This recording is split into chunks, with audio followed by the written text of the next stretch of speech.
Shall I see Mr. All Even in NYC? He's so big. They call him boss.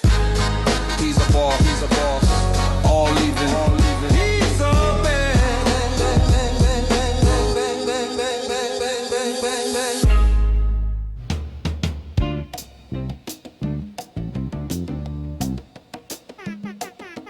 On a Friday night, I am not happy. I'm trying my best to be positive, trying my best to be who I always am, but it's tough. LeBron's gone. Sun woke me up gentle this morning. The Lakers are different. I will say that. Smelling righteous. Free agency has gone absolutely insane. We have players that are in different situations, different places, big deals, big trades. If this day gonna be righteous, big storylines that we're gonna discuss. Let it be Silent righteous. Assassins in the building. What's up? And please. Sad. Yeah. I am. Like, I've been called so many things over the last few days. Oh, you're a LeBron stan. You this. You see the jersey that I'm wearing right now? This is a Magic Johnson's throwback 1985, 86. Like, I'm a Laker fan. Okay? I've always been a Laker fan. But I'm appreciative of somebody that comes here, wins the championship, spends a long time here, and then he's out the door. How can you not be appreciative and miss that? So, we're going to talk about it tonight. And damn those people out there that have to make me defend Stephen A. Smith. I don't like that. But I'm going to have to do it. So you can catch me on Instagram and X at All Even Podcasts, TikTok at All Even Media. Listen to the show on Apple Podcasts, Spotify, iHeartRadio. I'm all over the place. Go to YouTube, hit that subscribe button, like, share, and comment because the page is growing. We had a nice interview with the spiritual whistleblower last week. It is live, so if anybody wants to see that, please go to the page and go check that out. That lady's crazy. She's my friend. She's insane. So, shouts to her. All the love and support in the world. Now, I don't even know where to begin. I don't. You got to begin with the biggest news, obviously. LeBron James is no longer a Los Angeles Laker.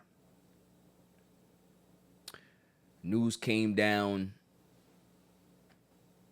Monday morning, right before free agency hits at 6 p.m. I think it happened at like 10. Rich Paul puts a statement out that LeBron James is not returning to the Los Angeles Lakers for a ninth season. And I didn't know how to feel. Like, I saw it because this whole time I was like, there's a possibility. I still got the Lakers being able to sign LeBron. I think that they can be able to show LeBron the moves, make the moves, and then come to LeBron and say, hey, listen, this is what we've done. This is what we have left over for you. Do you think that this is an adequate team for you to be able to sign up for another year? And for LeBron, it was no. I think that he looked at it like, I need somewhere that I'm going to be me. And what I mean by that is that throughout the years, LeBron James has always been the guy. Since he was 13 years old, he's been the most important person on the basketball court. Except last year. Last year when Luka got here, things changed. He was no longer the hot girl in the club no more. He was no longer the most popular girl in school. Somebody else has that moniker now. And I talked about this online on social media. People had their opinions about it. I don't really give a shit. But when Magic Johnson, and I wore this jersey for a reason tonight. Magic Johnson got there. Obviously, he was drafted by the Lakers. It's a great player that was there. His name is Kareem Abdul-Jabbar. And Magic and Kareem were like this. They were joined at the hip. Magic Johnson made sure that Kareem felt appreciated. Kareem felt like he was the guy because he was the guy. He was everybody's favorite player at that time. And they win championships. They go ahead and they do whatever they got to do. But Cat never felt like he was second fiddle. I don't think that was the same situation with LeBron and Luka. I think that Rob Pelinka went out of his fucking way to make Luka feel like the new hot girl in town. While you got probably the GOAT in your building. So for me, I'm like, why couldn't you appease to both? Build this partnership until LeBron is ready to go out the door. That's one way to do it. Or they did it this way, where you just literally just rip the Band-Aid off and have LeBron tell you that he doesn't want to come back. Because the biggest misnomer out there is that, oh, well, you know, the Lakers didn't offer LeBron a deal. No, they called him. He didn't answer.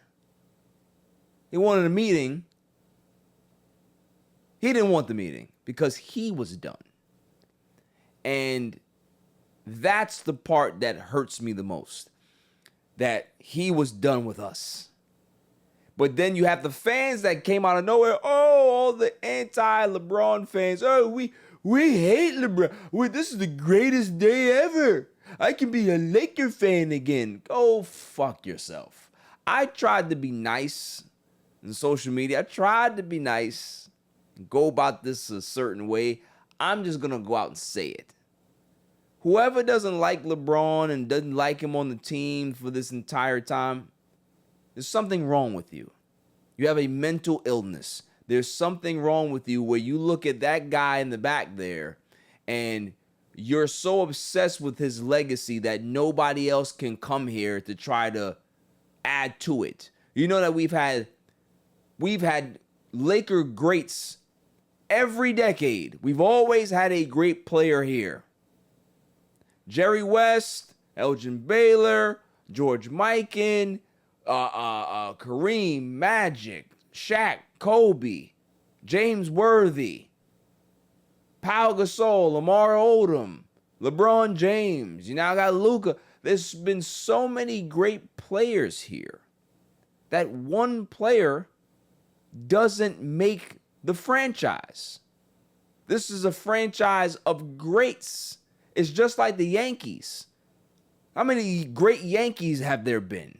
It's not just one fucking player. Aaron Judge is a great player, but do you think Aaron Judge is the best Yankee of all time? He's not. Derek Jeter was there. But it's like, why was there such an issue accepting LeBron here with this team?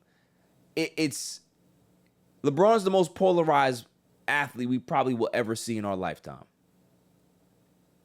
But for him to be able to lead this team to an NBA championship and still have fans out there that don't accept it, that shit is corny to me. Motherfuckers got to grow up. Because if it wasn't for LeBron coming here, the Lakers might still be a dead franchise. Still. They were dead in the water. They were one of the worst teams in basketball for 6 straight years. No playoffs. They barely can win 20 games. It was horrible. Any Laker fan that wants to go back to that, go fuck yourself. I don't. Because I remember how bad it was. I remember when people were like, yo, you got the Knicks better than the Lakers, and the Knicks were horrible at that time. And for them to even be better than us at that time, we were at the lowest of the low. It was so bad that LaMarcus Aldridge, when he was still playing, he was a free agent. We met with LaMarcus Aldridge and had one of the worst meetings that you can ever have with a player. It was so bad that they called his agent and said, hey, can we get another chance at this because we screwed it up so bad? That's how inept they were. This was a dead franchise, and LeBron chose to come here. He didn't get traded. He chose to sign here. It's just like the Knicks. When Amari Stoudemire decided to sign with the Knicks back in 2010, 2011, he is still beloved by Knicks fans today. You know why? It's because he actually took that leap of faith that nobody else would. And for people to not accept that and appreciate that part of it from LeBron James bothers me. I'm just like, they criticize him for getting moves done. They criticize him for wielding the power that he had. They criticize him for all of this stuff. They criticize him for the Russell Westbrook deal going through. Nobody wants to give Rob Pelinka any blame. Like, I'm the player. I tell you that I want a guy. You're supposed to be the adult and responsible party in the fucking room and tell me no. And I'll be like, all right. Well, if you're going to tell me no, then make sure that you have another move that's better than the one that I'm asking for. And it's so funny that that's the situation now. But who do you think is pulling the strings now? Who do you think is pulling the strings now in LA? So it wasn't okay for LeBron to do it. But it's okay for Luka to do it. That's my issue, is that whoever you like, you make new rules for them. Because when other players do it, I don't hear Giannis getting any flack. I don't hear none of these other players getting any flack when they do the same shit. If you have power, you wield it. That's what you're supposed to do. So, I don't know where LeBron is going to head to, because there's a lot of teams that are vying for his services. You got the Golden State Warriors that are trying to really make headway, try to make some big moves to be able to convince LeBron to come there. You have the Miami Heat that just made a big deal for Giannis. That looks appealing because LeBron has just, he's repaired his relationship with Pat Riley over the years. And then you have Cleveland, who on paper, they don't look like a good team for him to go to. You got James Harden over there, waste. You got Donovan Mitchell over there, okay, he's cool. You got Evan Mobley, you got some decent pieces, but the fact that James Harden was over there, LeBron cannot win with that. But going home is always the best thing to do. Because no matter what, you're home. You can be able to have that family member that you can't stand that's staying in your house for a couple of weeks. But opening that door and coming home is always going to be very comforting, no matter if there's an asshole in your basement. So I think Cleveland is the best nostalgic destination for him, because if this is going to be it, if this is his final season, because they said that they're preparing like a documentary thing where they're going to have cameras and all this stuff following him around this season, which makes you indicate that this is it, right? Wouldn't it be better to end it in Cleveland? Wouldn't it be better to end it where you started? Like, I don't want to see you in Golden State, although it makes all the basketball sense in the world. I don't want to see you with the Knicks, and the Knicks fans, it's not happening, okay? It's not going to happen. I don't want to see him in Miami because I don't think that it's going to work with him and Giannis. It's just clunky. It's weird. Philadelphia, I can see that possibly being a thing. But all of those jerseys outside of Miami, they don't look right. Cleveland is home. And I hope that LeBron goes home. I hope that he really understands the meaning of full circle. He goes home. So, for me, as a Laker fan, I will always be appreciative of LeBron James. I never forget when he came here.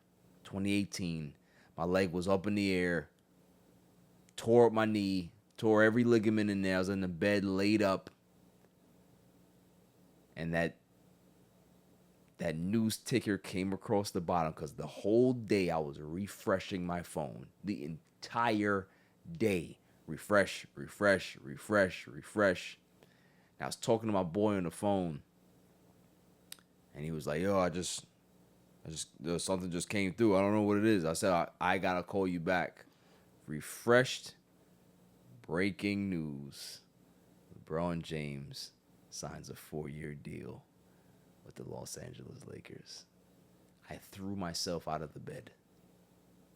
I crawled up those stairs. And I yelled out in joy. My mom, God rest her soul, came running down the stairs. Jay, what the hell is going on? I'm like, Ma, this is the greatest day ever. She said, what?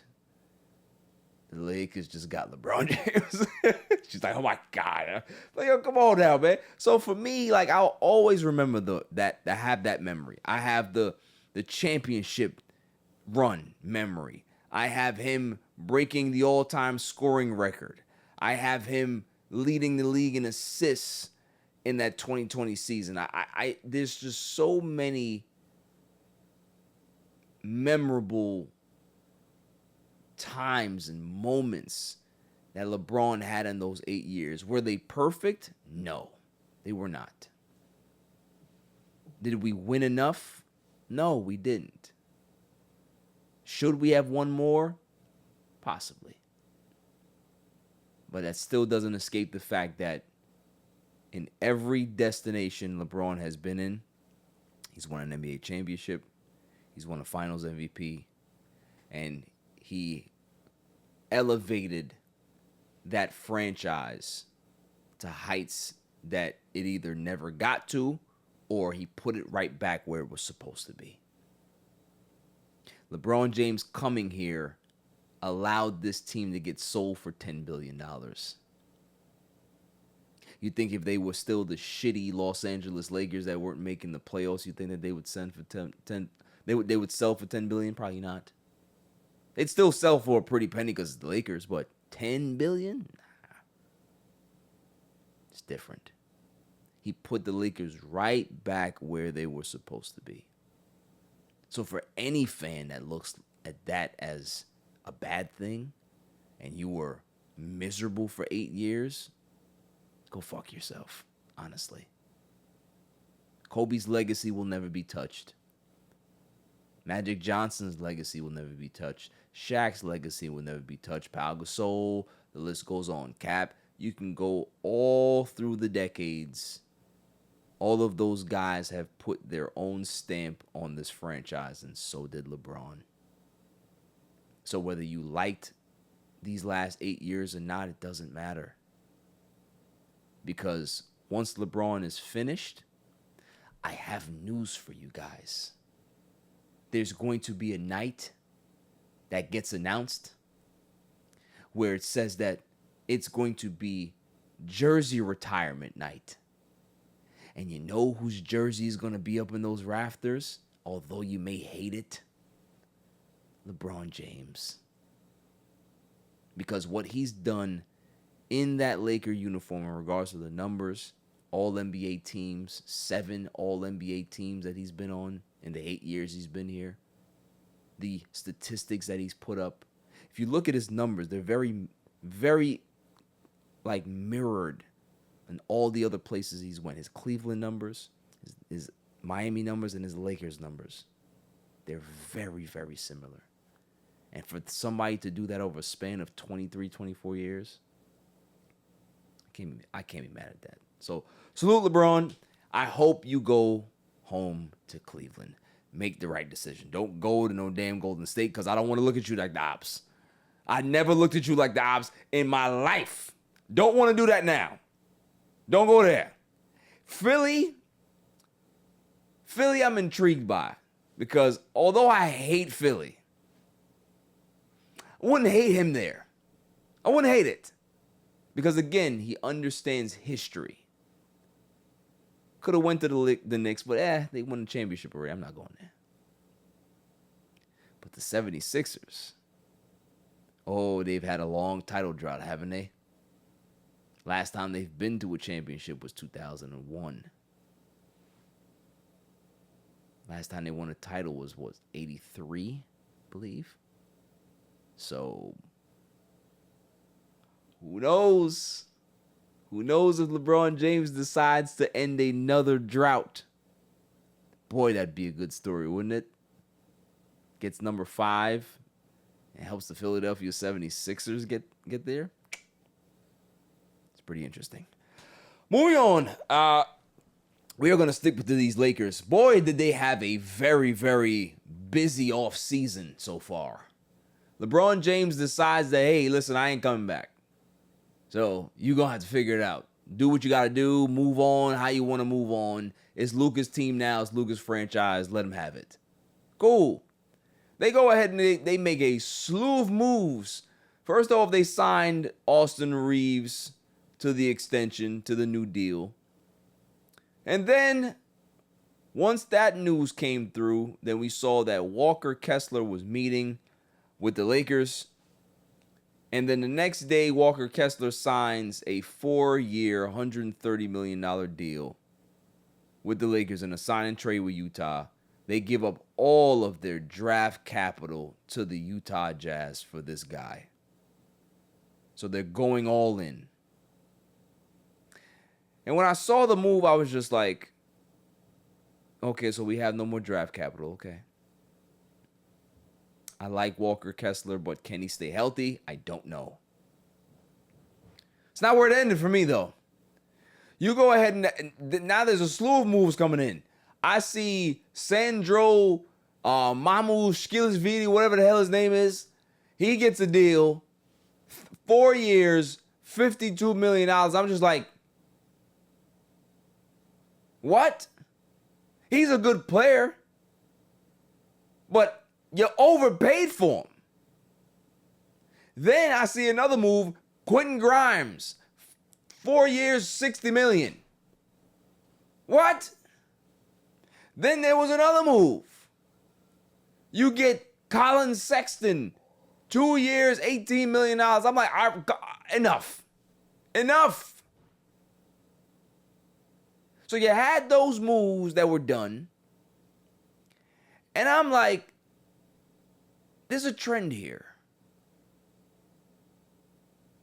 Go ahead and go look at the team. You had Dalton Connect. You have Jake LaRavia. You have Luka. You have Austin Reeves. It's already 4. And then you add Sandro. And then you have Walker Kessler. That's 6. You got 6 white boys on the same team in basketball? This ain't football. This ain't baseball. You can't do this in this era. Now, I'm being tongue-in-cheek about it because I made a video. It was pretty funny. Called them the Snow Time Lakers. Right?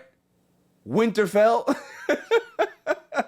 There's Winterfell over there. Snowfall. Right? But Stephen A. Smith said something. And he was like, look, there's not been a predominantly white team that has done very well in the NBA since the 60s. And people dragged them. Oh, that's racist and all this other stuff. How is it racist if it's true? We're not saying that this team is not going to be or try to be competitive. But there's a fact to it that your lead dogs are white guys that are not the most athletic guys in the world. So if you don't have the most athletic guys and you're already devoid of wings on your team, this team right now does not look good. I'm sorry. And then here's the biggest part about it. Every single move that he made, you have Walker Kessler, player option.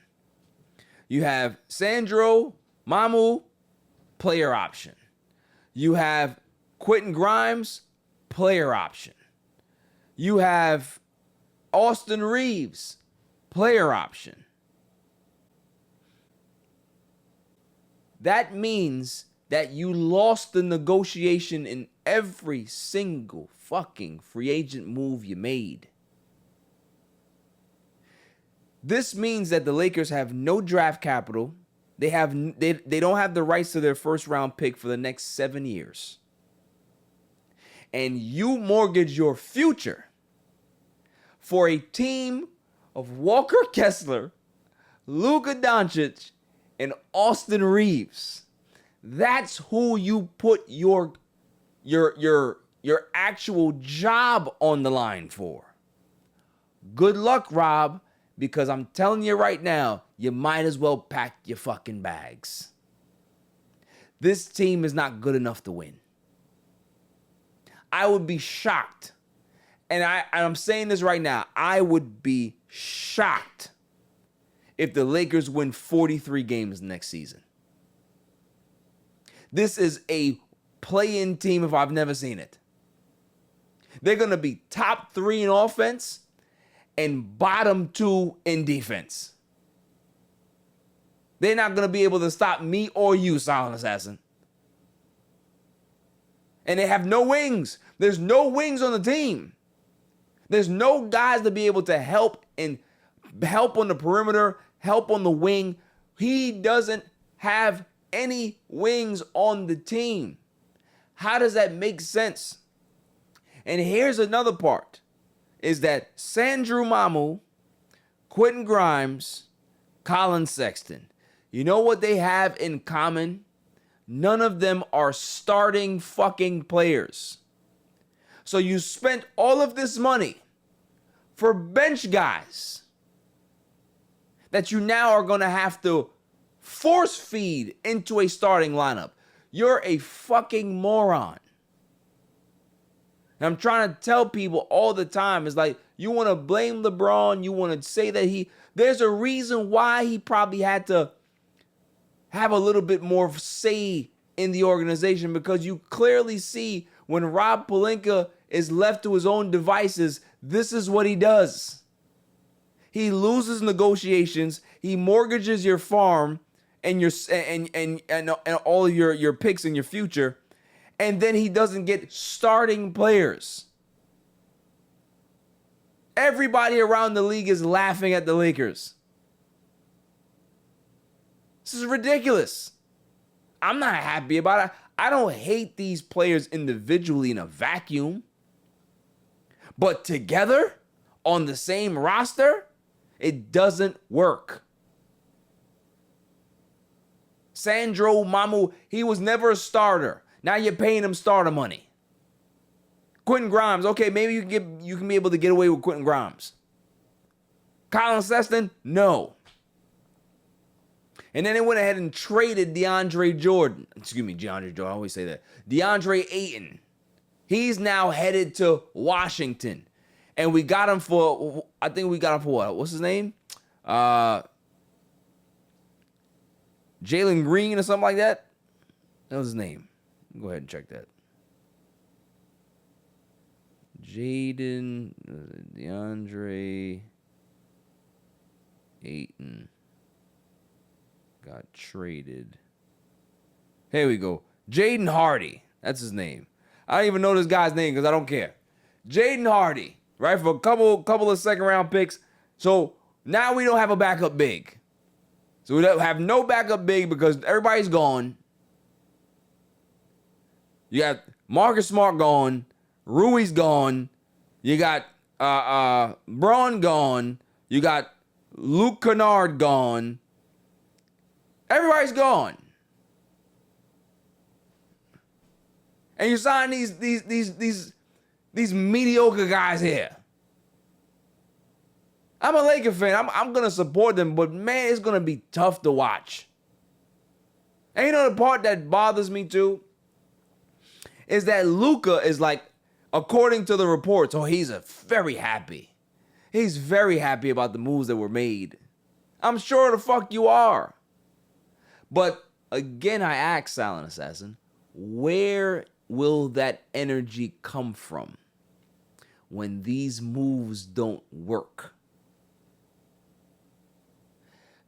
Are we going to hear the same criticism from the fans?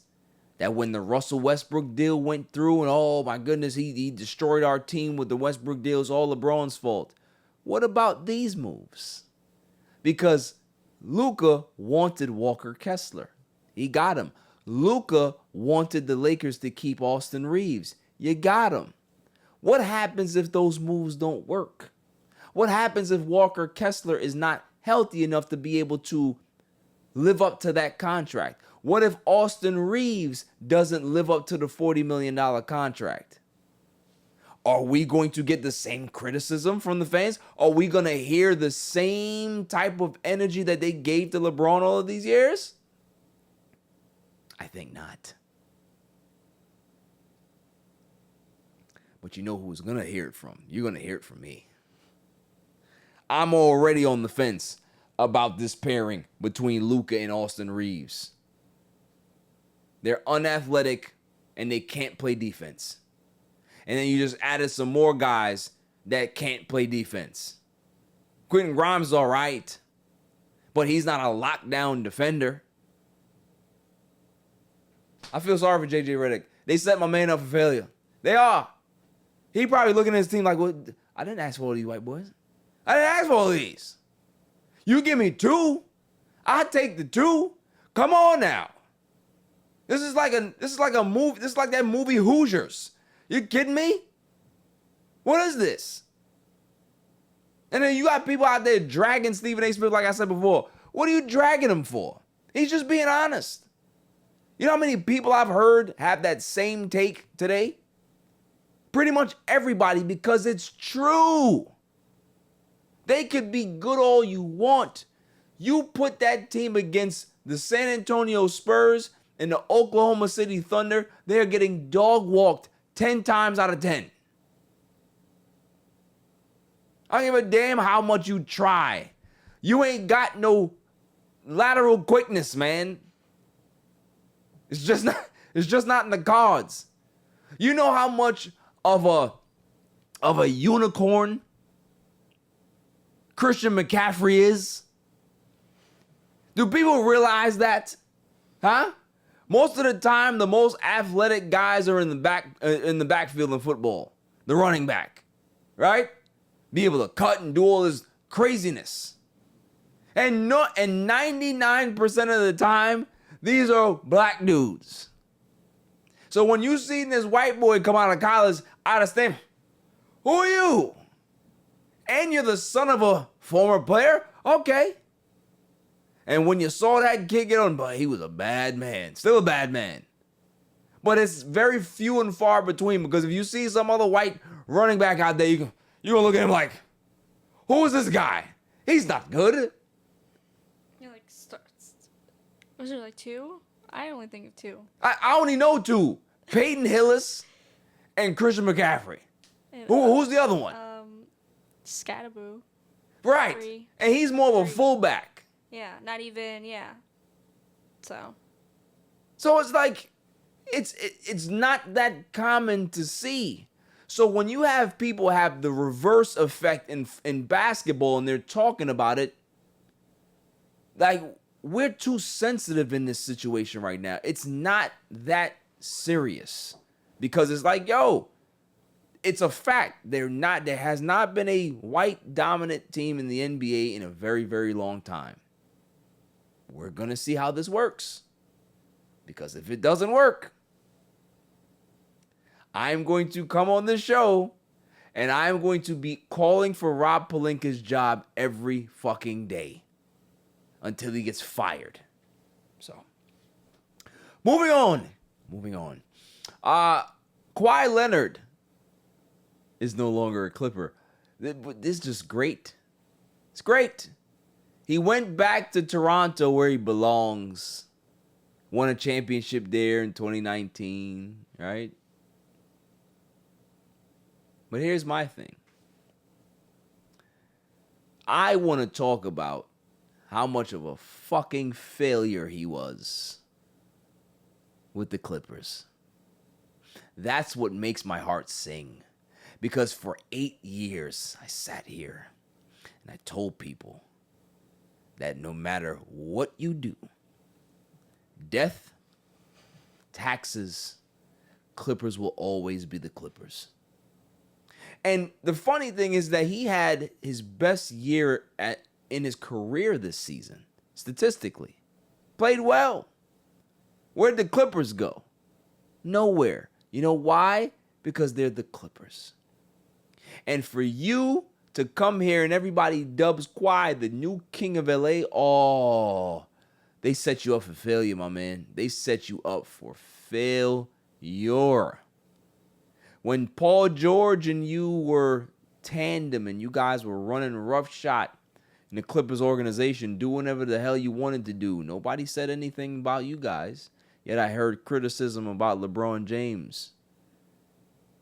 You see how things work? I always bring it back to that because the energy is always different. No one gets the criticism like he does, but they give them all the praise because when Kawhi won the championship, you literally had people, media people, and all of these people out here were saying that Kawhi is on par or has a trajectory that's like an MJ trajectory. I'm like, what the fuck are y'all smoking? 8 years later, are we still having those comparisons? No, we're not. Because he's always been what he's always been. An often injured, very talented, unenthusiastic, lack of leadership style player. He couldn't lead you out of a paper bag. And he has the personality of a newt. So what I remember about him is his crazy laugh. Whenever I hear him, I just hear that in my... whenever you say his name, I hear that in my head. It's a robot. It's 100% a robot. So, I don't know how Clippers fans are going to feel about him, how they should feel about him. But it's a failure. It's a complete failure. So, they got Brandon Ingram now. Shouts to Brandon Ingram. I hate the fact that he's there. Because I love Brandon Ingram. I think he's one of my favorite players. And the fact that he's now a Clipper, I have to now talk bad about him. I can't say anything positive about him anymore. Can't. That's the way it works. Once you put on those colors and you have that logo on your jersey, you are dead to me. Completely dead. You are, I'm not going to say it. I was going to say it. You are, we were talking about it off pod. You are that guy dead, okay? Where the computer stops working mid-sentence. Yeah, that type of dead, okay? The motherboard just shuts off. Yeah, that's what he is. So, I'm so hurt by LeBron leaving. I'm just angry. Let's talk about Jaylen Brown leaving the Celtics. I told everybody. It's so funny how people never want to give me any credit, Silence Assassin. Never want to give me any credit. I am not always right, but most of the time I am. And I'm always first. Because when I said that, they got Jaylen Brown's name in trade talks around Giannis, you better get this deal done. Because if you don't get it done, you're still going to have to trade him. because he's going to be tired of having his name in trade talks. Well, what do you know? They traded him to Philadelphia. And who did they trade him for? Of all people to trade this man for, Waldo George? That guy? This is the biggest fleece probably in NBA history. This is up there with the Luka trade. You trade a guy that couldn't stay healthy to save his life on a bad contract for one of the top 15 players in the league? Even as, like, not a basketball watcher, I saw that. I'm like, well, that's crazy. It made no sense. Yeah. Because you know, from all the years of me talking about Paul George, who he is. Like, I didn't think, like, he was still, like, playing, because he doesn't play. No. So it's like, being traded for a really good player, and it's just like, well, that's very interesting. And then, here's the problem, right?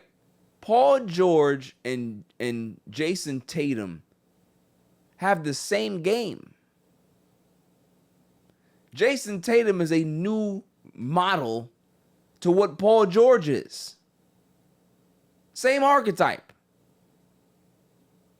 So how is that going to work? How's it going to fit together? We'll see.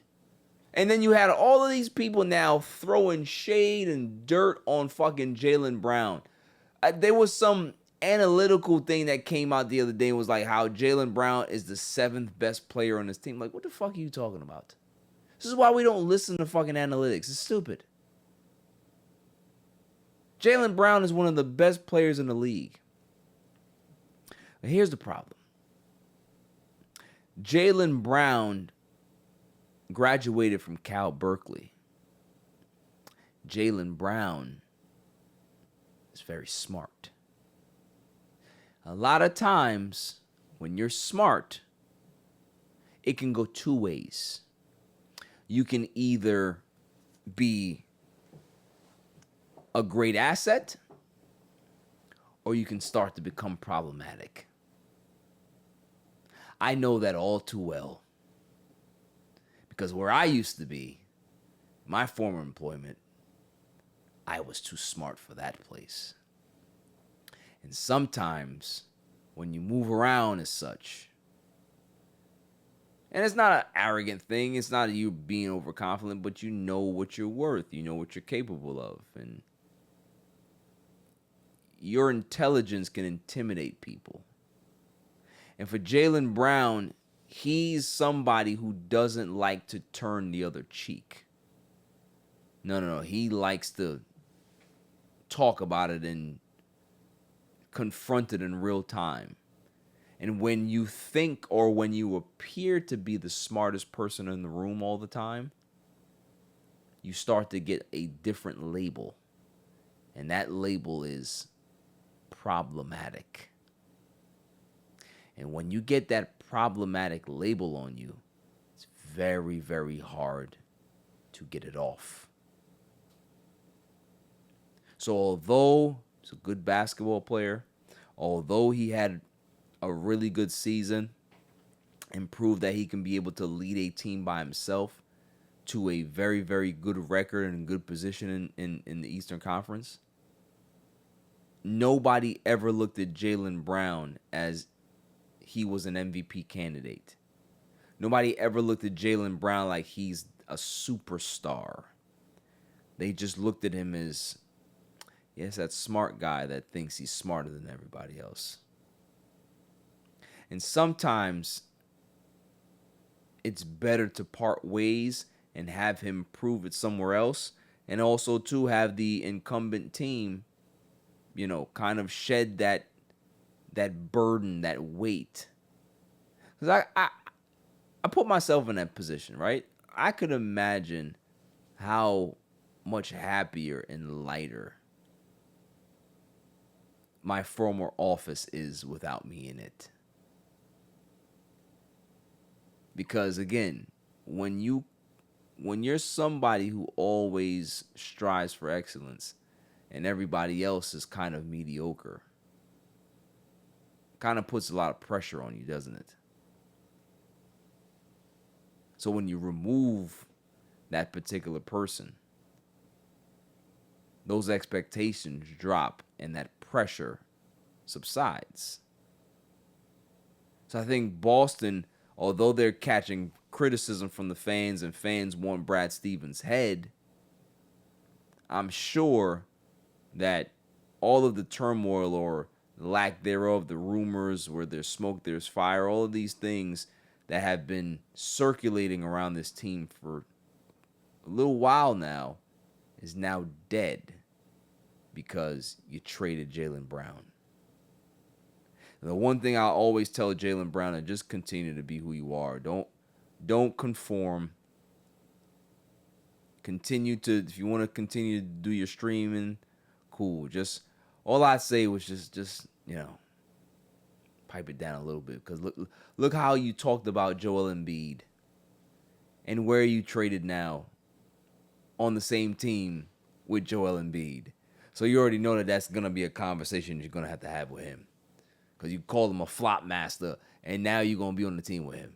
So you got flop master number one, and then you got painted hairline boy on the same team. Like, don't throw stones when you over here like you got a painted hairline. That's nasty work. And I asked you this question a while ago too. And honestly, I'm going to have to come at you too, Silence Assassin. The fact that you said that you got no problem with somebody airbrushing their hairline on, you would still have a conversation and talk to them. You're absolutely insane. What if he goes ahead and hugs you and puts your head on your shoulder, and now you got nothing but paint chips on your shoulder? Sweater's ruined. No, if it's gonna get on my clothes and stuff, then that's a problem. Yeah. But like, if they're taller, and then I feel like that's not gonna be a problem, then whatever. Because then I won't even see it anyways. Well, that's a good point. But like, no, that video of that happening on the basketball court was crazy. So. And it happened multiple times. Yeah, and it's just like the reaction too. It's just like looking down at their jersey and just see like streak mark. It's wild, but whatever. I feel like if women can kind of do things, men can do things too, I guess. So keep it. There's equal. certain things that should just stay, because they got the man units now. That's like the full head. It's insane. Yeah, I don't know. I would have to be put in the situation to really give, because I feel like I am being nice now. But Definitely if are. in reality, if I see it and it looks crazy, like I've seen some, I don't know if it's just some filler, I guess you'd call it.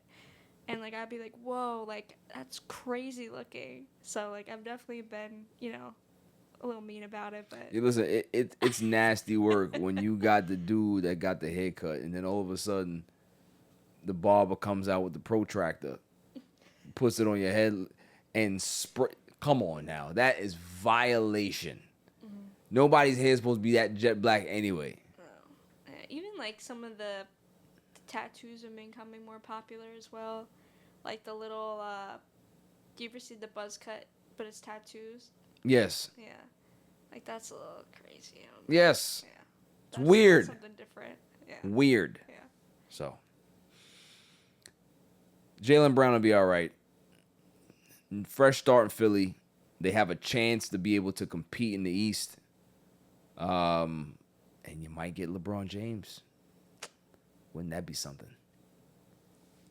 Knicks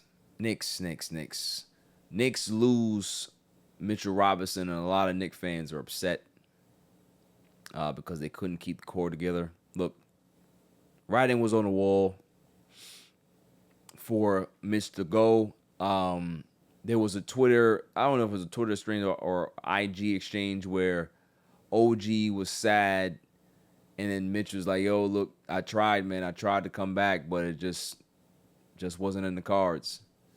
So clearly Dolan didn't want to go into the third apron, didn't want to go into the second apron. So if you don't want to go ahead and go into the second apron, there was no way that Mitch was going to be able to come back. The backup big man market has been overinflated. Guys are getting bigger contracts. Guys like Jock Landale, Sandro Mamusvili, you got Mitch Robinson. All of these guys that got big money. Why? Because the market is thin. And the market is thin. Everybody needs a big man. They're paying a big premium for big men now. It's just tough. It's tough for him to be able to go back to the Knicks for scraps. So, he's now a Boston Celtic. We'll see what happens with that. But the Knicks go ahead and they pivot and they get Andre Drummond. Andre Drummond is a pretty decent player. I think they signed up for 1 year, $3.9 million. Good rebounder. Is not a good shot blocker like how Mitch was, but can be able to hold his own. He's a big guy. So we'll see what they can be able to do with him and how they're going to utilize him in the offense. But to lose Mitchell Robinson and to gain a Drummond, I think that's a pretty decent pivot for the Knicks. And on top of that, too, you didn't have to pay top dollar for a guy that can be able to give you 70% of what Mitch gave you. So I don't see that as a bad trade-off. All I'm going to tell you is that the Eastern Conference is coming for the Knicks. There's so many different teams now. You got the Heat, the Celtics, the Sixers. Like teams are making moves. They're gearing up to see if they can be the next team to be able to crack through that ceiling and get to the NBA Finals, because anything can happen in this landscape of the NBA. Is that you can be able to be bad one year and be able to try to make some moves and stuff like that, and you can be able to come up. So, we'll see. We'll see what happens. Real quick, Ja Morant ending up in Portland. How do I feel about that? I don't really have an opinion. I think that it's a good fresh start for him. He has mentors over there in Drew Holiday and Dame that they can be able to watch over him and make sure that he stays on the up and up. And hopefully he can be able to have a renaissance season where people can start to think about him in a positive way again, because there's been so many years where everything around Ja has been so negative that I'm just happy that he's in a different environment, that he can be able to start creating positive talking points about him. No more guns, no more odd celebrations. Like, cut all that stuff out if he's not already doing that, and just repair your image, dog. Like, I'm okay with that. And I saw a post. The post was like, yo, who's stopping this team? And I said, the DEA and health. That's who stops that team, right? So it's like, they just got to stay on their best behavior, man. But shouts to Ja, getting a fresh start, and we'll see what happens. The Timberwolves made a deal. They got LaMelo Ball. They traded Naz Reid and some other stuff for him. And a lot of people are just like, oh, man, Ant got LaMelo Ball. This is great. Like, we're trying to do everything we can to keep him. And I'm here to tell you that no matter if LaMelo Ball is here or not, Anthony Edwards still wants out of Minnesota. LaMelo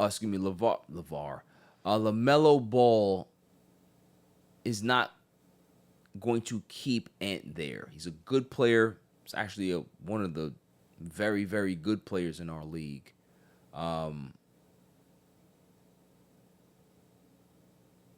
It's not going to keep Ant happy. Ant saw one of his best guys win an NBA championship in Cat. He's looking at this team like, okay, you traded Naz Reid, you traded off some pieces, you got me LaMelo Ball. Is this team still good enough to be able to win a championship? No, it's not. So what pieces are you going to add to be able to try to win that championship. Ayu Dosunmu is not going to win you a title. Sorry. He's not going to be the catalyst to a championship.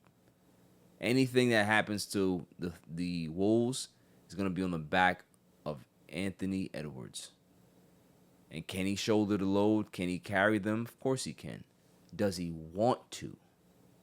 Long term is the question.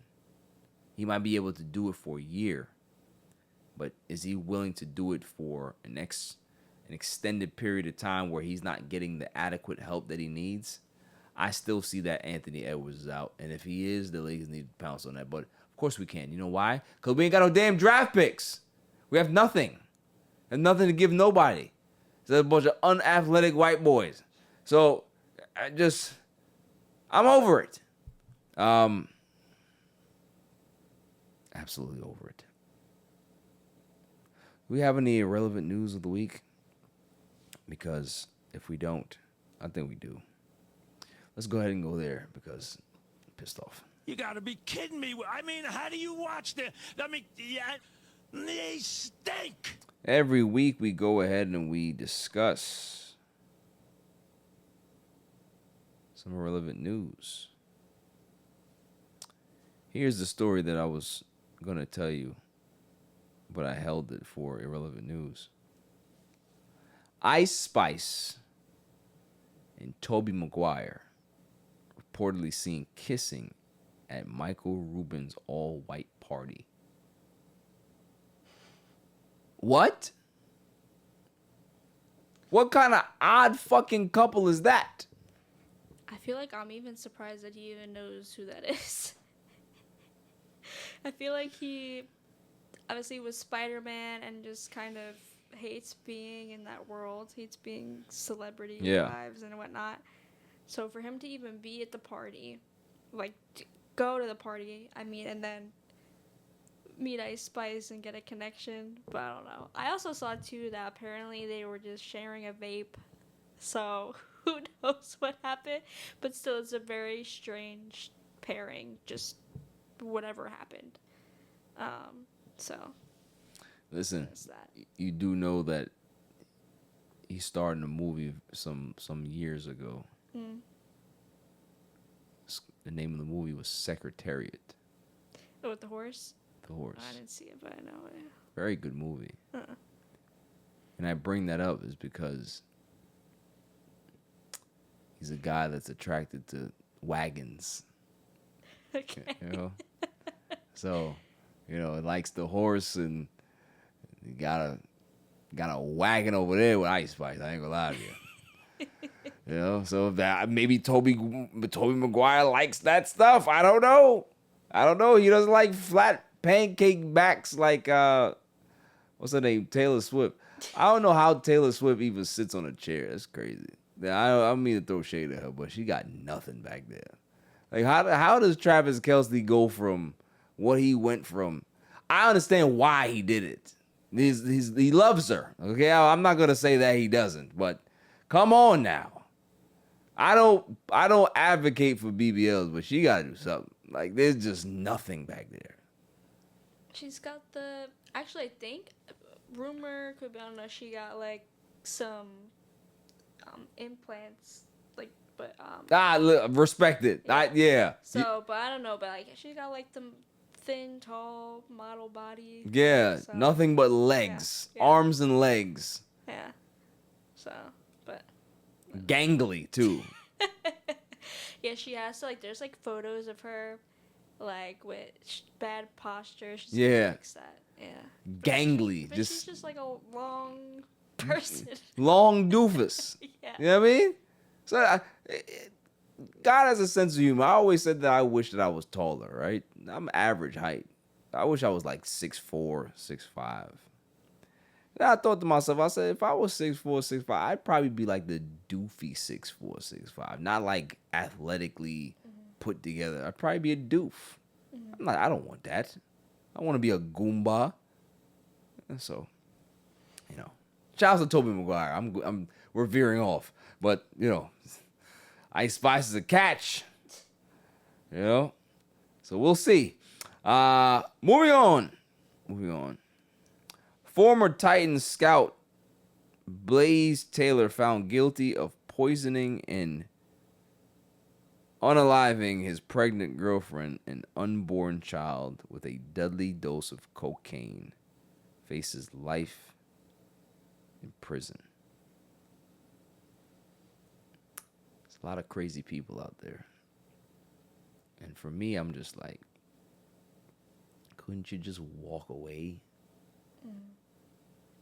Yeah, it's like that's never like literally just leave rather than going all out and doing all that. Like, it just makes no sense anytime that stuff like that happens. Yeah. You could literally just leave. Just leave. Yeah. Like, you went through this mad scientist, Pinky in the Brain scheme to try to get rid of her. And you didn't think that it was going to be a paper trail to catch you? Mm-hmm. That's why he's going to jail for life, because of the premeditation of it. Mm-hmm. Yeah. And also murdered 2 people. Like, and to poison somebody is just like, you have to think about like, okay, how am I going to do it? When am I going to do it? All this stuff. He's probably sitting on it for a little bit, you know? Yeah. Thoughts and prayers go out to the family. That's rough, man. I don't understand why you would want to do that.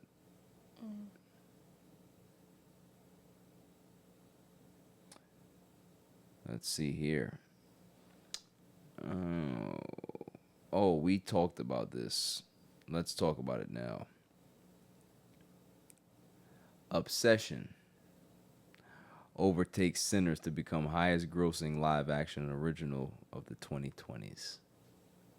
I haven't watched this movie yet, Silent Assassin, but you have. Mm-hmm.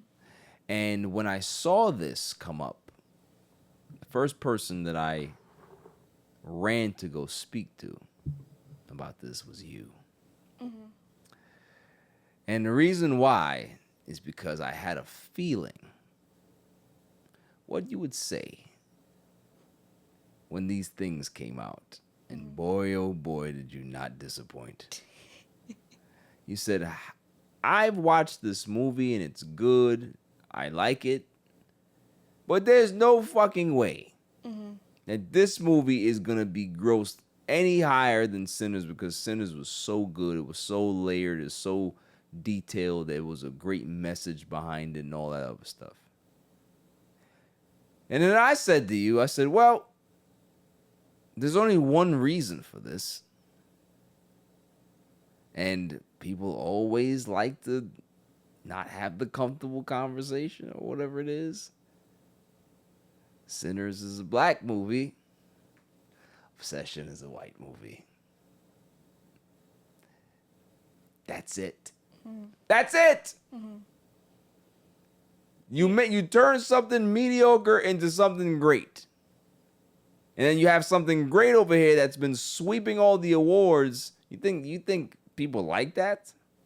You think people like the fact that it's sweeping all of these awards? No. Because even to, like I said, it was good. Like, it's not a bad movie at all. Like, it's definitely a good movie. But it's just, like, it's nothing I can imagine taking over like Sinners did, like the award season and whatnot. I was even surprised how Weapons won. The actress won an Oscar for that. I was like, wow. Like, I mean, typically horror movies aren't really praised well, like, at the Oscars. Yeah. So, like, it was definitely, they took home obviously best actor, best cinematography, best soundtrack, a few awards there, but Sinners just felt different. Like, it felt very deserving of everything that it got. And just like I told you, like, that one scene in particular, like when I was sitting in a movie theater watching that whole the like, music scene and all the dancers from the different eras and cultures and stuff, I'm like, when I'm watching, like, my mouth was like jaw drop of like, wow.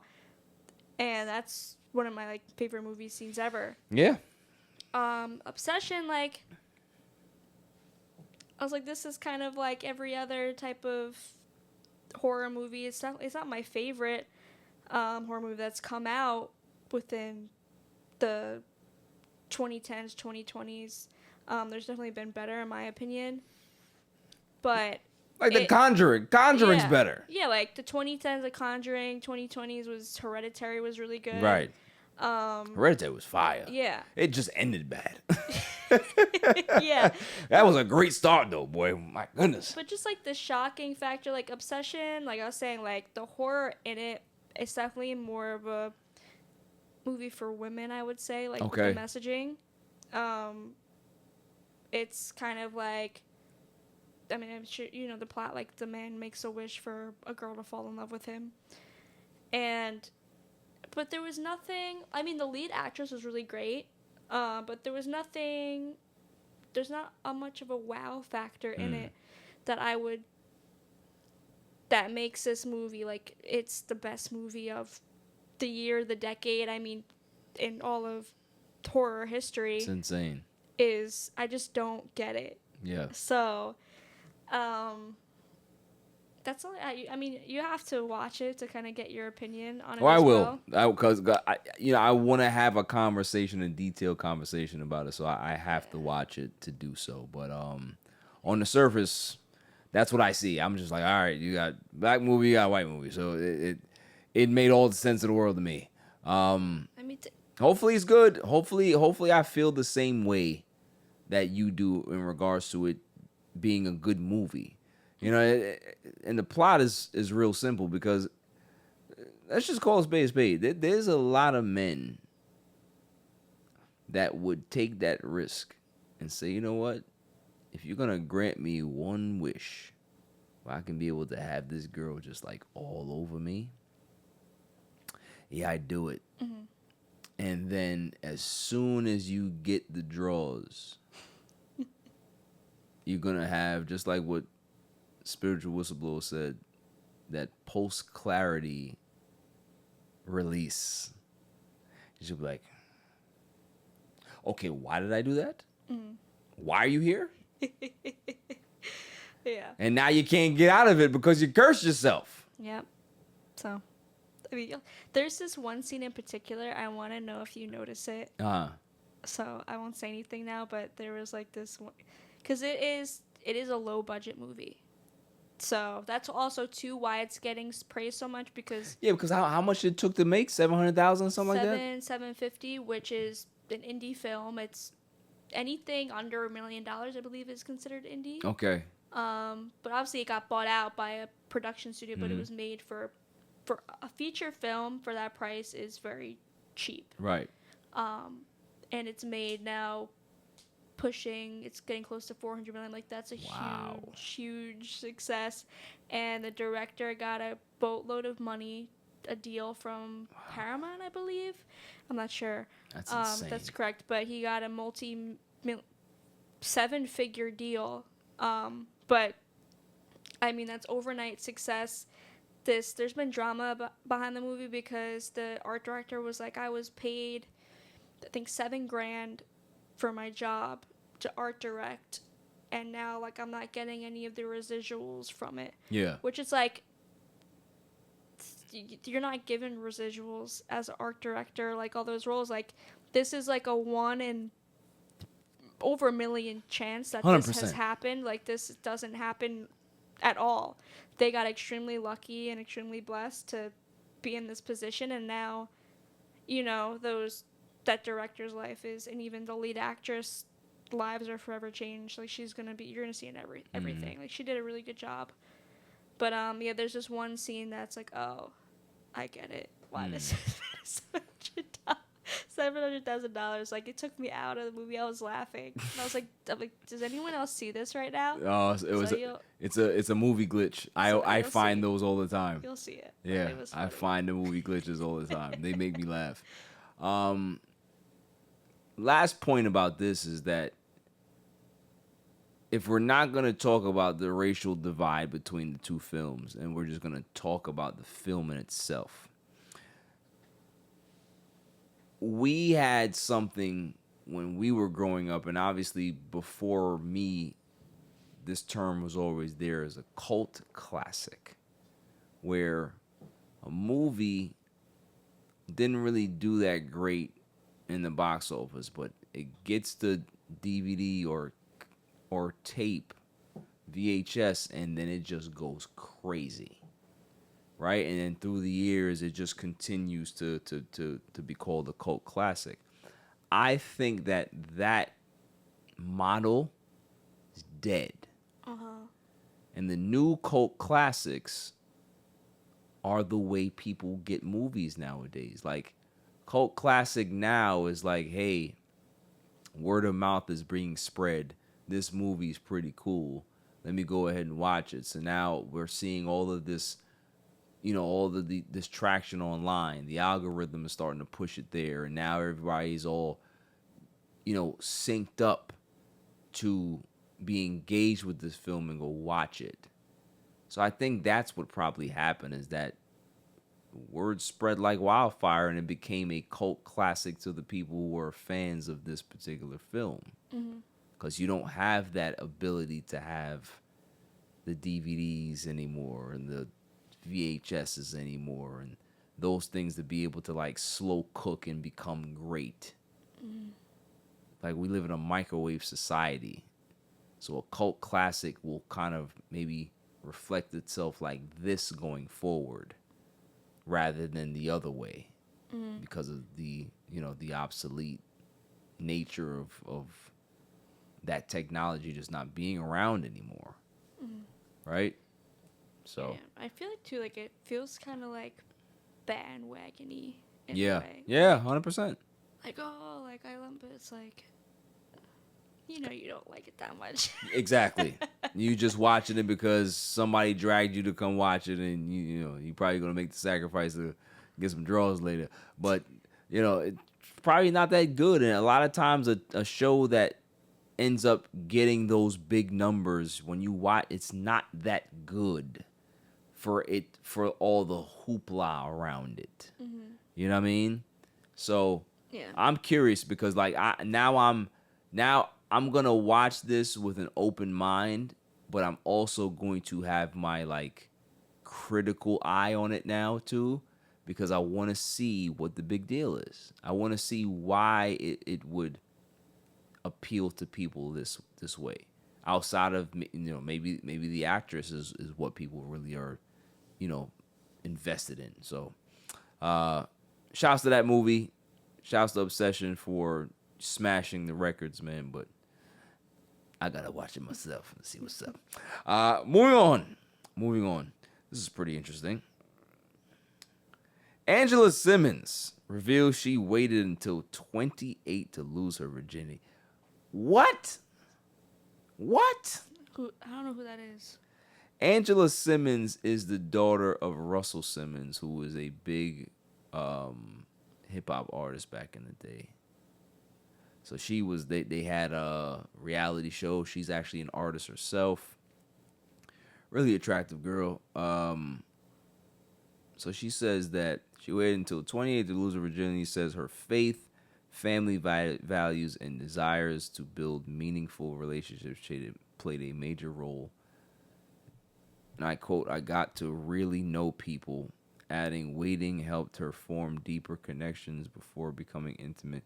She also shared that she had planned to wait until marriage, but realized life doesn't always go according to plan. Yeah, what happened was you met a guy that you liked, and that dude was like, ain't no way I'm waiting to what? Nah, we not doing that. And she was probably like, yeah, not going to wait either. She gave up the draws, and she was good for it. See, if you would have just did this 8 years ago, you'd have been all right.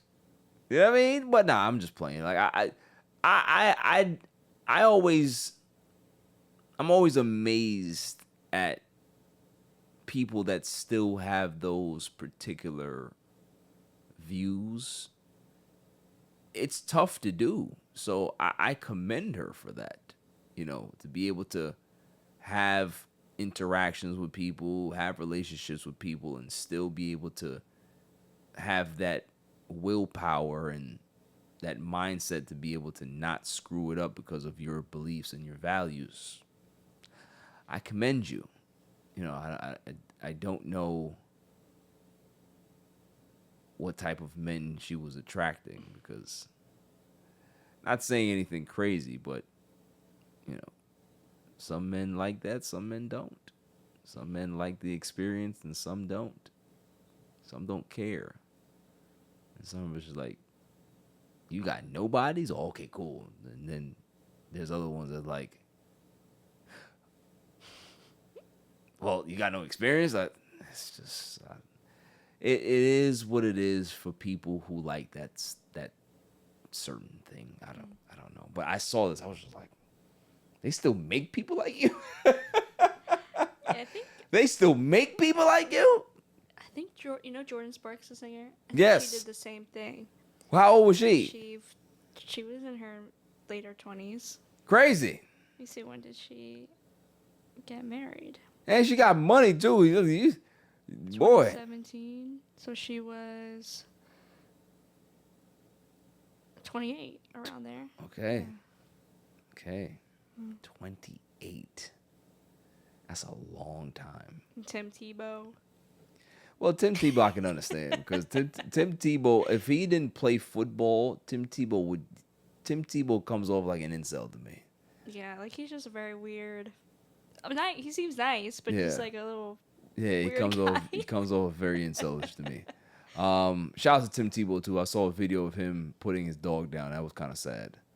You know, he's giving his dog the last meal of his life. Started crying. I was like, oh, I've been there. Had to put my cat down. Mm-hmm. Yeah, that's tough, man. Be able to like, but it's good for you to go through that. It's therapeutic rather than you not being in the room. Like, you being there matters. Of seeing everything, experiencing that. Mm-hmm. It's like a full circle moment, right? Like you were with that young animal, took it home. It's a baby. You take care of it, and you need to be the last person that they see. Mm-hmm. Rather than like having somebody else be there and they're all scared, and I don't know. You need to be there. It's tough. It's not easy, but that's the best way to close the chapter. I did it for my remix. 20 years, man. That's my road dog. We did everything, and having to see her take her last breaths, that was rough. Mm-hmm. So shouts to Tim Tebow for that, man. That's tough. But yeah, he still comes off as an insult to me. He does.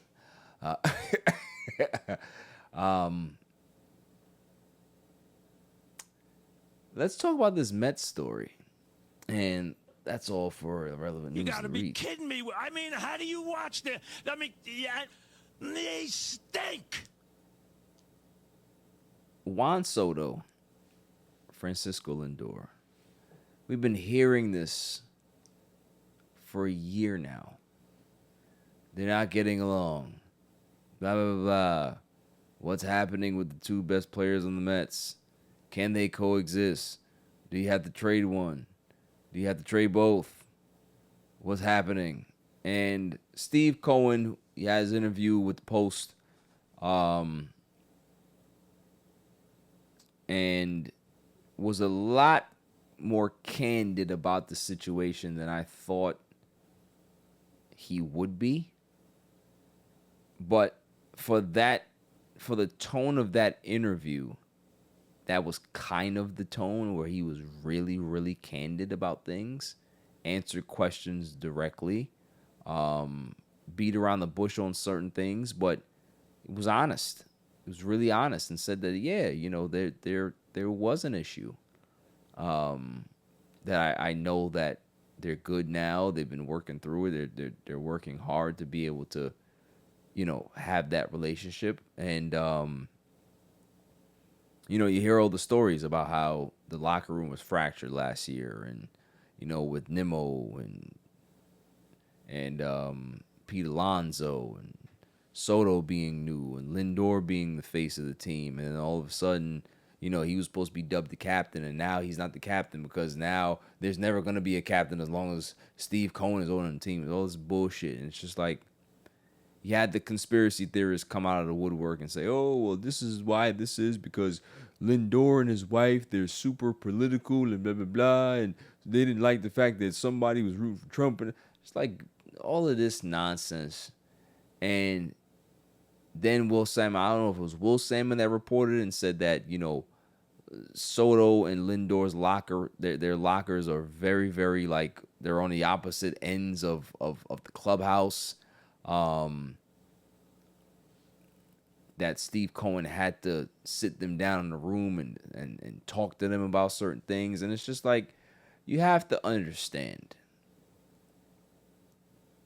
Juan Soto signed the richest contract in North American history. Lindor is the de facto face of the team. You're going to have a natural tension no matter what. It's just like A-Rod and Jeter. They were best friends until they weren't. And then he gets traded to the Yankees. And now you have to try to make this work while not looking like you guys don't really fuck with each other like that. And the relationships are different because Jeter and A-Rod had a falling out. Soto and Lindor did not have a falling out. It's just more two alpha males that are now on the same team, and somebody has to be the 1A and 1B. And that's all it is. It's a healthy, respectful competition of whose team this is. We all know who the Mets want the team to be. Of course, they want to make the team the guy that they're paying all this money to. And Soto came out and said, look, I want to see if I can be able to get the actual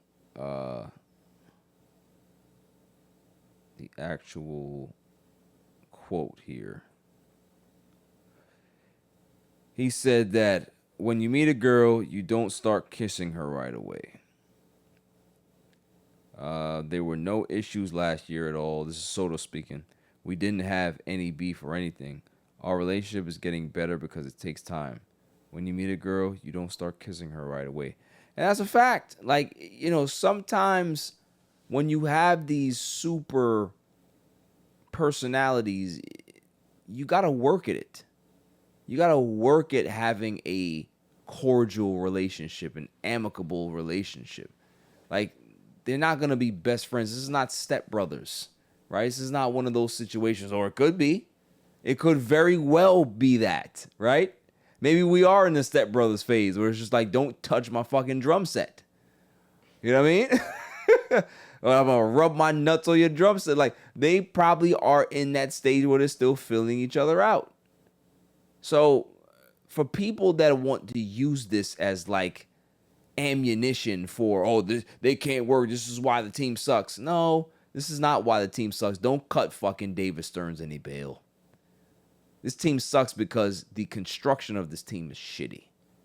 And the guy who actually bought the groceries and put them together is the reason why this shit is this bad. So, you know, I'm hopeful that Soto and Lindor can be able to really, that can turn into friends, and they can be able to joke and stuff on the sidelines and all that other stuff. But all I need from them is a working relationship. I just need them to be able to, like you said, right, put on a face in front of the media so now nobody can be able to say nothing unless, you know, there's real beat writing, reporting that's going on that gets anonymous sources and sees what's going on, and then they can be able to tell a different story. But outside of, you know, that, then it's all work. It's constant work. It's like being in a marriage with your partner who you guys don't really have anything in common. I like comic book movies. She likes rom-coms. I like to watch sports and go to sporting events. She likes to sit by and read books. I like to play recreational sports with the homies. she likes to watch Baywatch, right? And all of these things, like all of your interests and your likes are so different. But that doesn't mean that you can't have a successful marriage with that person. That marriage just needs a little bit more work because it's not your soulmate. Oh, you like this? So do I. Oh, like that's the Notebook bullshit. That's not real life. Real life is you have to try to make things work, and sometimes it's fucking awkward. And sometimes you have to be able to meet people where they're at. And sometimes you'll never be able to see eye to eye, but you still got to have a working relationship with somebody. So that's all it is. I know every Met fan wants this lovey-dovey, hunky-dory, oh, I want a Jose Reyes and David Wright type of relationship. It might not be. Because at the end of the day, those guys came up together. These guys didn't. Lindor is much older than Soto is. Not much older, but he's older. And it's probably a reason why Soto gravitates more to guys like Carson Bench and A.J. Ewing. So there's a lot of things that go on, as well as personalities just don't mesh sometimes. I can be as good as I want to be. You can be as good as you want to be. But sometimes your actual personalities just don't blend together. And that's okay. Mm-hmm. You know what I mean? Like that's what I think that people are really like grappling with. Like, oh my goodness, why can't they get along? They don't have to. Mm-hmm. Jeff Kent and Barry Bonds hated each other. Hated each other. There's so many other players in other sports and stuff like that that they've never had a real camaraderie. It doesn't stop them from winning. They just have to figure out a way to be able to create a team that's going to allow them to do so. But also, too, probably you can be able to find that buffer between two worlds. One player that can be able to talk to both of them. And sometimes when you have that player can be able to broach a peace agreement or even have meetings more frequently so you can be able to air out the grievances that you do have, or maybe it's just blown out of proportion in the media and you want to get some clarification. So I don't see it as a big deal. Thoughts? Yeah, I think I'm big on it. It's like the personality is like Soto's a pretty boring person.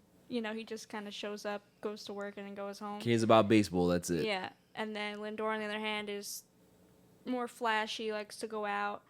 So when you have those, like, opposing personalities, like, too, it's like, I just, in my life, like, wouldn't really be friends with someone who's like that. Like, yeah, we could talk, we could be coworkers, but I wouldn't really consider us friends. Right. Because we're just two different people, like, completely different people. Right. But, yeah, I think that also, too, like, they're both doing their job, so it's not like they're playing terrible. Soto's, all-star level. Lindor obviously just came back. He's hit some home runs, but I think what they have to do is either kind of like what you said, there has to be, like, a middleman on the team, yep. or they just have to be like, hey, like, we're the leaders, of this group. Like, we have to kind of get together, kind of build upon our relationship and get this thing turning around, because I feel like Soto is making obviously more money. He is the better player than Lindor. Yeah. But Lindor it's his team. Yeah. Like, he's been here longer. So to kind of get over that, I understand, like, the jealousy that could be there.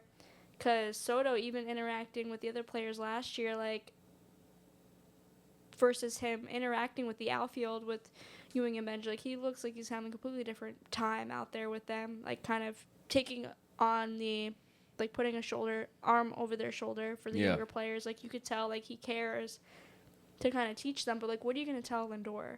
Nothing. Yeah. So I feel like people say, like, well, look how happy he was on the Yankees and stuff like that. Well, you have a the best player on that team in Aaron Judge. So there's like nothing that vice versa that Aaron Judge could say to him, and Lindor. Soto doesn't be like, nah, like I'm not listening to you. Like that's the best player. Because even with Aaron Judge, right, Silent Assassin, I don't think that they had this like BFF relationship. No, they were coworkers. Yeah, I think they worked well together because their skill sets meshed together very well. You got a guy that, can be able to get on base whenever he wants to, can be able to hit for average and power and all this other stuff. And then you got an absolute monster behind you that's actually making my job a lot easier. Mm-hmm. So they had a great working relationship. But since Soto has left, have you heard Aaron Judge say anything like overly glowing about Soto? No. He was like, yo, he's a great player. Had a good time here. We got to a World Series. Salute to him. But what am I continuing to like kiss your ass for if that's not the situation? Mm-hmm. Aaron Judge did not. I don't think that they were the best of friends. And I don't know if that's a Juan Soto thing or it's just happenstance that, the two destinations that you come to have established guys that have been there, and there's a little of repositioning and jockeying, right? But the biggest difference to me is that Aaron Judge is a great player. Mm-hmm. Probably top 2 in the league in regards to a player. Lindor is somewhere up there, but it's a lot different where there's a clear-cut better player in the opposite way. Soto's coming in as a better player than the incumbent. When he went to the Yankees, he wasn't better than Judge. Different, yes. Not better than Judge. Yeah, that's what trying to get. I feel like there's more of like a hierarchy. Like Soto's like, I'm better than you. Like I'm not gonna listen to anyone but myself because I'm the best player in this team. Yeah. Versus Judge, like Judge is a better player than Juan Soto. Even by a little bit, like he is like overall. But I don't know. I feel like it's just like if that is the case, that this team is just so bad these last 2 years, because like that's just stupid. Like you're professionals, you have to get over that. Exactly. I have no excuses for multi-million-dollar babies that can't figure it out. Mm. Figure it the fuck out. Honestly, like we ain't got no time to be doing this song and dance about is Lindor and Soto okay today. Like, did anybody see them talk to each other? Like, I don't care. Mm-hmm. I just care about this team winning and building a culture. So, plus they lost to the Braves tonight. Fuck them. Fuck. I can't. I don't even want to talk anything good about the Mets for the next 4 months. I want to hear nothing. It's impossible, but I want to hear nothing.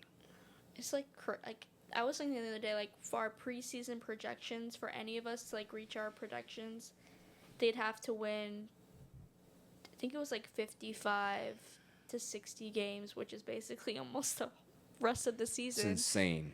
To even get to that high 80s, low 90s total. That's like, insane. Yeah. It's like, and the Mets were 2 or 3. It was the Dodgers, Yankees, Mets. I forget if they're a second or third team to win the World Series. And now they're tied or the second worst team in baseball. And that's the thing, too. A lot of people have revisionist history. Oh, I knew that this team was going to be bad. No, the fuck you didn't. They were a top team. No, the fuck you didn't. Like, this team was supposed to hit. This team was supposed to get on base. This team was supposed to play pretty decent defense. And it hasn't happened. Sometimes it just happens that way. You got to cut your losses and move on. So, there's no dummy today. There's no dummy. You know what? I'm lying. Do you have one? I'm going to give it to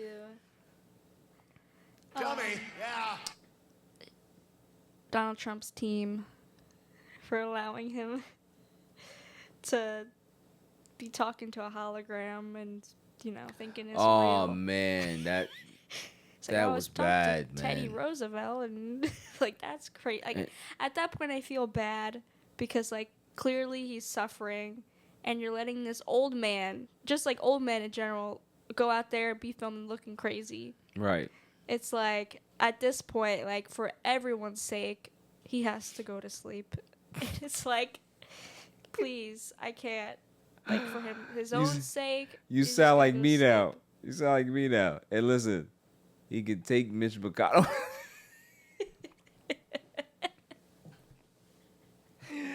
Yo, it is day 16. I am still waiting. Okay? I'm waiting. I'm not telling you what. I'm not telling you what I'm waiting for. I'm just waiting. I've seen his office team. They send out a press release. Oh, he's recovering slowly and all that. Okay. If I don't see him report in 6 days, then I'll believe that he went to that Hershey Hill in the sky or somewhere else. So we'll see. Recovering slowly. Yeah, Don't sure. sound- Sure. I think that means something else. Yeah, sure they are. Yep. I know what that means. They just don't want to come out and say it. But yeah, Donald Trump and his team get the dummy. Yeah. Absolutely. And the reflecting pool, it looks better, but it's still crap. I saw I have a fear of, I forget what the term is, but when you go underwater. So I didn't watch the whole thing. Okay. So I didn't know because it's what what is the monument? The Lincoln Monument? With the monument with the pool. Yeah, I think it's the Lincoln Monument. Oh, okay, I thought it was the other one. Or the Washington Monument. Yeah, so it's look what Trump did, and he takes the phone and goes underwater, and it's all murky. I had to skip it because scares me. So I don't know if it was real or not. It could have been a swamp or something. Yeah. But it looks crazy. It looks like shit.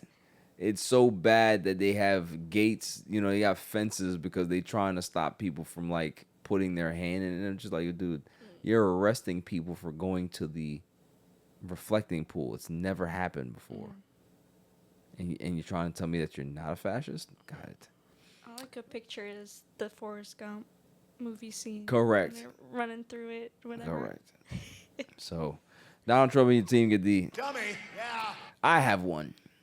And it's the only one that I can be able to muster up because I've been so hurt and weak this entire week. Rob Pelinka gets my dummy. I've had it. Okay? I told you how bad this guy was, and I never thought that he would say, if you think I was bad for the last 6 years, hold my beer, sir. You got me bench players and overpaid for them. What is happening? We should have knew that you were a snake and dumb at your job when you pushed Magic Johnson out of the organization.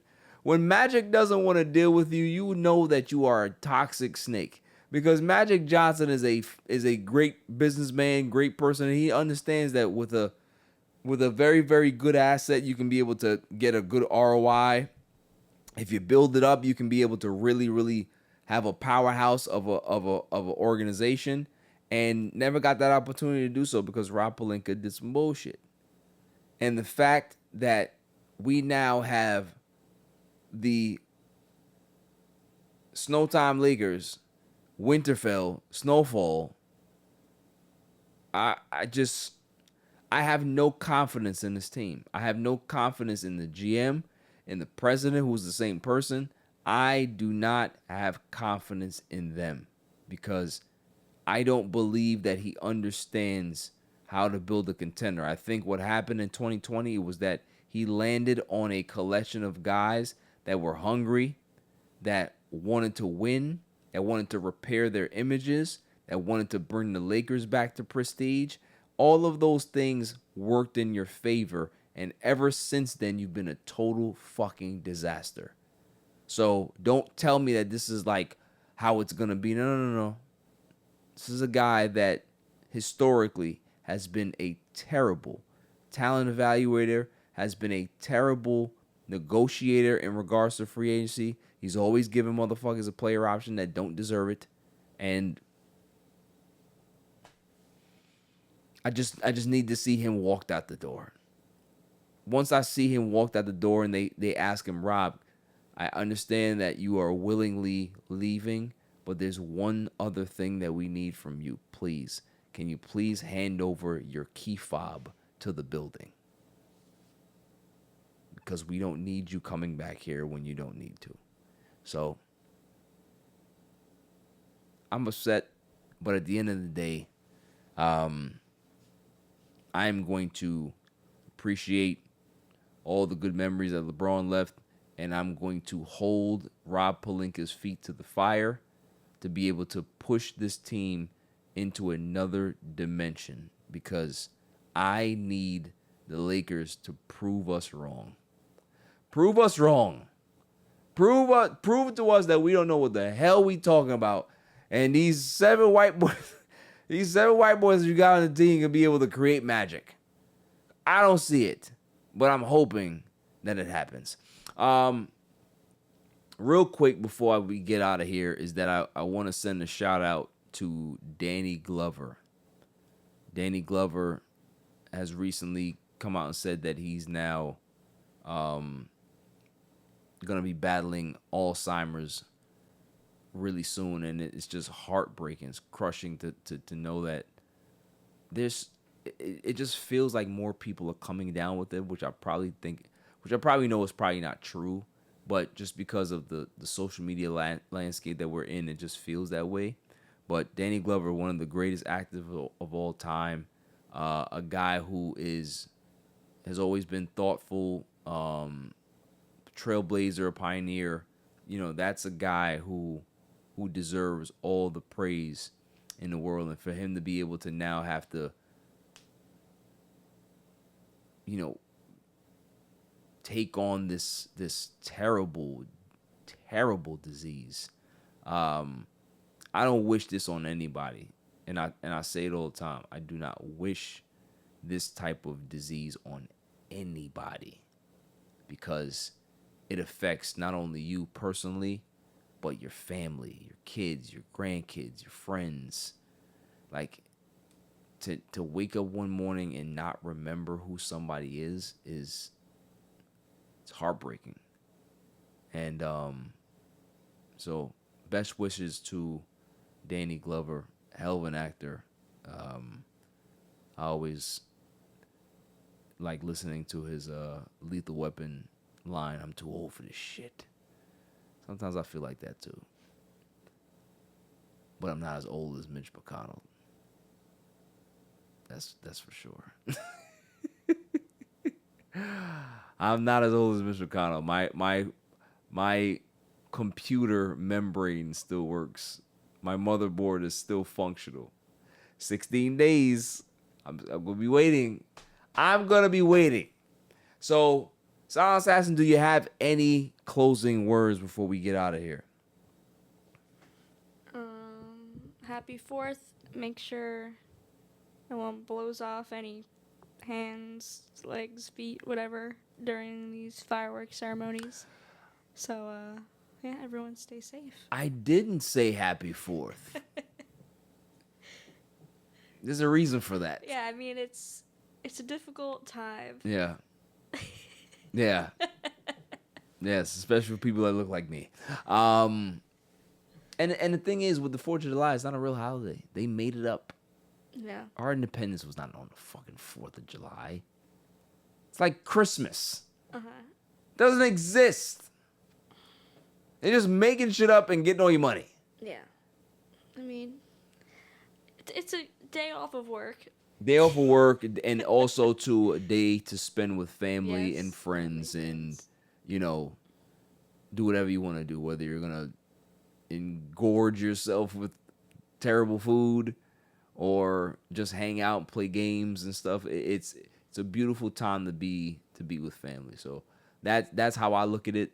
I'm going to be out there grilling tomorrow because Jasmine demanded that of me. And sometimes you just don't have the choice, because I don't want to be in a doghouse. So I will be grilling tomorrow. For those that celebrate it, for those that want to enjoy, and the 4th means everything to you, I am not going to be the person to be able to tell you otherwise. Go ahead and you have yourself a good time. All right. So until next week, stay safe, stay cool. Peace. Look, LeBron, there's still time. You can be able to call Rob and say, now that you got this team together, you need a little bit of soul. I'll sign back. You know what I mean? Like, come on now.